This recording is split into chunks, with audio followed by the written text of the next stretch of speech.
Salut tout le monde, j'espère que vous allez bien. Je sais que j'ai été absente pendant super longtemps, mais la vie est arrivée en fait, j'ai fait plein d'autres trucs et je suis toujours en panne depuis septembre, donc je lis vraiment beaucoup moins et j'ai eu beaucoup de travail, etc. etc. Mais voilà, comme tout le monde un peu parce que je suis super originale, je voulais vous faire un petit bilan de mon année 2015. Je commence tout de suite. Il va y avoir plusieurs vidéos que je vais vous poster très très vite avant que l'année se termine parce que je suis toujours à la bourre. Voilà, et donc je vais vous commencer par vous présenter les meilleurs livres que j'ai lus en 2015. Alors je voulais faire un top 5, mais comme je suis une grande éternelle indécise, il va y en avoir un peu plus que 5 en fait, je pense qu'il y en a 7. Donc je vais essayer d'aller un peu vite. C'est pas du tout dans l'ordre de préférence parce que je suis pas capable de les classer. Mais voilà, j'ai beaucoup aimé tous les livres dont je vais vous parler.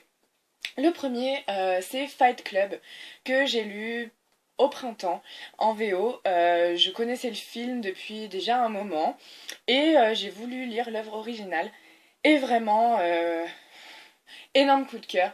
J'ai été vraiment bluffée. Euh, D'abord par le style d'écriture, j'avais jamais lu de livre de cet auteur avant. On m'avait dit que c'était un peu cru, un peu trash.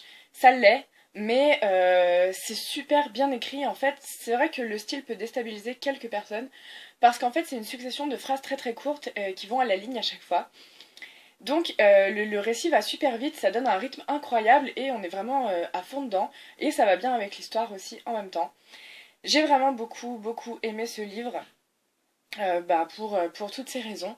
Et aussi parce que, en fait, ce que j'ai bien aimé aussi, c'est que la fin du livre est complètement différente de la fin du film.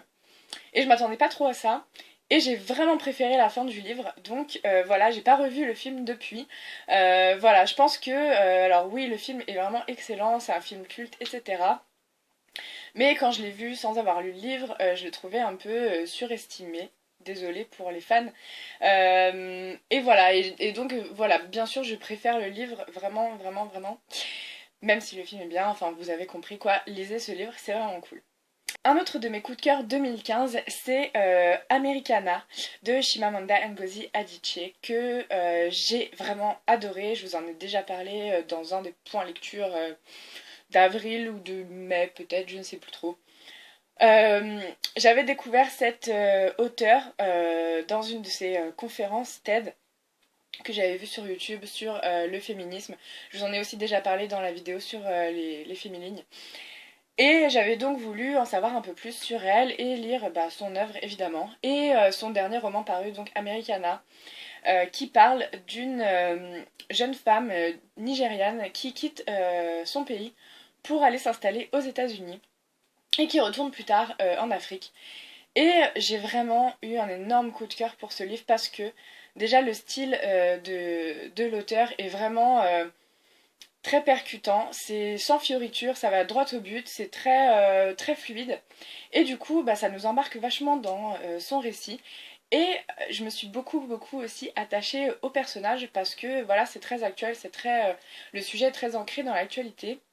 Même si ça ne me concerne pas moi particulièrement, donc j'ai pas pu m'identifier à 100% au personnage parce que je ne pourrais jamais vivre ce qu'elle vit. C'était vraiment génial comme livre. J'ai pu apprendre beaucoup de choses parce que c'est vrai que quand on parle des problématiques raciales, on parle peu des problématiques à l'intérieur même des ethnies. Et là, en fait, ce livre parle de la différence justement et des préjugés, des stigmatisations entre les Noirs d'Afrique et les Noirs d'Amérique. Et du coup, j'ai trouvé ça super intéressant. C'est vraiment un livre que j'ai lu très très vite et qui m'a vraiment plu, ouais, je peux dire ça comme ça. Donc je pense que voilà, j'ai vraiment envie de lire d'autres œuvres de cet auteur parce que un livre dont je vous ai pas encore parlé parce que je l'ai lu très récemment, mais ça a été un énorme, énorme, énorme coup de cœur. Il s'agit de Two Boys Kissing de David Levitan. Je vous l'avais déjà évoqué très rapidement pardon, dans un book haul en vous disant que je l'avais acheté un peu... marque pas, je te casse la gueule. Que je l'avais acheté un peu sur un coup de tête après la vidéo de Caroline Alaska sur ce livre. Euh, Et donc je l'ai lu il n'y a pas très très longtemps parce que j'avais besoin d'une lecture un peu plus rapide, un peu plus facile à lire vu que je suis en panne, voilà. Et vraiment, j'ai peu de mots. En fait non, j'ai trop de mots pour décrire ce livre, donc du coup tout se mélange et j'ai un peu du mal à en parler, mais énorme coup de cœur pour ce livre, pour cet auteur. Ce qui m'a le plus plu, outre l'histoire qui est absolument géniale, c'est avant tout la façon d'écrire de l'auteur. C'est vraiment très beau. Je pourrais pas vous décrire vraiment comment ça se passe, mais la façon, enfin c'est très touchant, ça joue beaucoup avec les émotions, mais sans non plus appuyer vraiment. Enfin, il va chercher des émotions, mais de manière assez subtile, juste à travers ses mots. En fait, c'est vraiment très très bien écrit, c'est magnifique. Il y a beaucoup de métaphores, beaucoup de d'interpellations au lecteur qui sont vraiment, ouais, qui sont allés me chercher très très loin. Et en fait, donc, ça raconte l'histoire de plusieurs jeunes hommes homosexuels. Donc, on a un couple, on a un autre couple, enfin, qui sont plus en couple, mais qui veulent battre le record du plus long baiser échangé. Il y a aussi un autre jeune homme qui, lui, est homosexuel, mais qui est tout seul. Et ah oui, il y a aussi deux garçons qui se rencontrent, enfin, c'est des premiers dates, etc., le début d'une relation. C'est vraiment très tendre, c'est très beau de voir toutes ces histoires entremêlées. Euh, voilà, et en fait surtout la narration, enfin le choix du mode de narration est très original. C'est en fait l'histoire est racontée à travers les yeux d'un cœur d'homme homosexuel décédé du sida. Voilà, c'est assez original, mais du coup ça ajoute une autre dimension au récit et c'est vraiment extraordinaire. Malheureusement, il n'y a pas de traduction française, comme beaucoup de livres un peu sur ce sujet. C'est très très très dommage. Donc voilà, ceux qui ne lisent pas en anglais, malheureusement, voilà, vous ne pourrez pas lire. Mais vraiment, c'est vraiment un livre absolument génial. Donc tous ceux qui peuvent le lire en anglais, lisez-le vraiment, c'est vraiment magnifique, j'ai vraiment adoré. Voilà. Ensuite, un autre livre que j'ai vraiment beaucoup aimé, je vous en avais parlé aussi cet été. En même temps, je sais pas pourquoi j'arrête pas de préciser que je vous en ai déjà parlé, puisque ce sont tous des livres que j'ai lus en 2015, donc potentiellement vous êtes déjà au courant que je les ai lus, mais c'est pas grave. J'ai lu donc Les Suprêmes. Ça, c'est vraiment une des lectures qui m'a donné le plus le sourire cette année. Vraiment, c'est vraiment un roman feel good. Ça m'a donné la pêche, je l'ai lu d'une traite. C'est l'histoire en fait de trois amis qui sont amis depuis l'école, je dirais le collège, je pense, et qui ont maintenant une soixantaine d'années, donc qui sont des amis de très longue date. Et voilà, ça nous emmène un peu dans l'Amérique des années 50. Voilà, ce sont trois femmes donc noires américaines qui ont tout vécu ensemble et donc voilà, c'est une grosse histoire d'amitié, il y a des secrets qui ressurgissent, etc. Mais surtout, c'était vraiment une vraie bouffée de fraîcheur de lire à propos de ces trois amis qui sont amis depuis aussi longtemps. Ça m'a vraiment fait penser à mes amis et moi en fait et j'espère que à 60 ans on sera encore amis et on se rappellera encore des trucs qu'on faisait quand on était jeune. Voilà, c'est vraiment, vraiment une lecture super sympa. Je vous encourage vraiment à lire parce que ça fait vraiment beaucoup de bien. Et un autre de mes coups de cœur que j'ai lu au tout début de l'année pour le coup, donc ça commence à remonter, c'est Wild de Cheryl Strayed. Alors je pense que vous avez dû en entendre parler, bon déjà d'une parce que le film est sorti en début 2015 aussi avec Reese Witherspoon. Et aussi parce que je sais que ça a été un coup de cœur de l'année aussi de Margot Liseuse. Donc voilà, comme je sais que beaucoup d'entre vous regardent ces vidéos aussi, vous avez sûrement dû déjà l'en entendre parler. Et ben voilà, ça a été un coup de cœur pour moi aussi. J'ai vraiment adoré, je l'ai lu juste après avoir vu le film. Et voilà, j'ai préféré le livre parce que c'est son histoire à elle, avec ses mots à elle. Et du coup, il y a beaucoup plus d'introspection. Et ça sonne plus vrai en fait que le film, même si le film est très bien. Voilà, c'est vraiment, on voyage, déjà on voyage donc à travers l'Amérique avec ce livre, donc on voit des paysages absolument superbes, etc. Et comme j'adore les histoires de voyage, bon bah ça pouvait que me plaire. Mais aussi c'est tout le cheminement de cette femme en fait qui a décidé de faire une randonnée, de traverser tous les États-Unis du sud au nord pour, bah voilà, pour échapper, enfin pour s'échapper elle en fait de sa vie qui lui plaisait pas, elle a eu plein de problèmes, etc. Et donc voilà, pour se retrouver. Et donc elle est complètement novice en randonnée, elle en a jamais fait, et là elle se lance dans un périple assez incroyable, sans entraînement, c'est assez fou.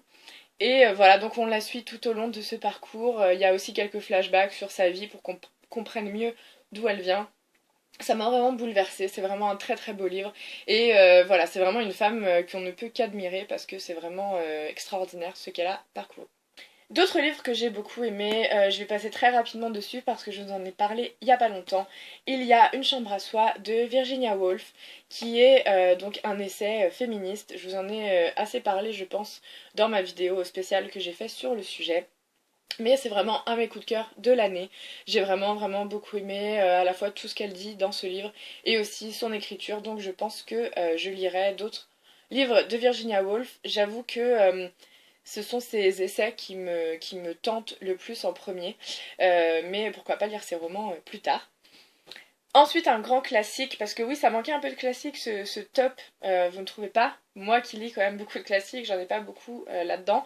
Mais voilà, mon coup de cœur, je pense, classique de l'année, c'était Autant en emporte le vent. J'ai que le tome 1 ici, mais bon, il est coupé en 3. Voilà, je pense que je vous présente plus ce livre. Je pense que tout le monde, à peu près, en a déjà entendu parler ou connaît l'histoire, a vu le film, peu importe.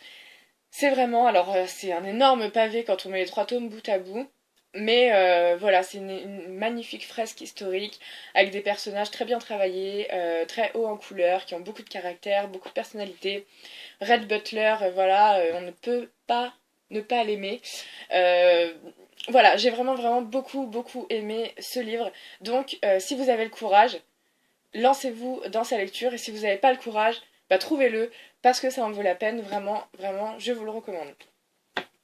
Et mon dernier livre coup de cœur de 2015, je vous en ai aussi parlé récemment, c'est l'autobiographie de Malala, qui est donc moi, Malala, qui donc a gagné le prix Nobel de la paix en 2014.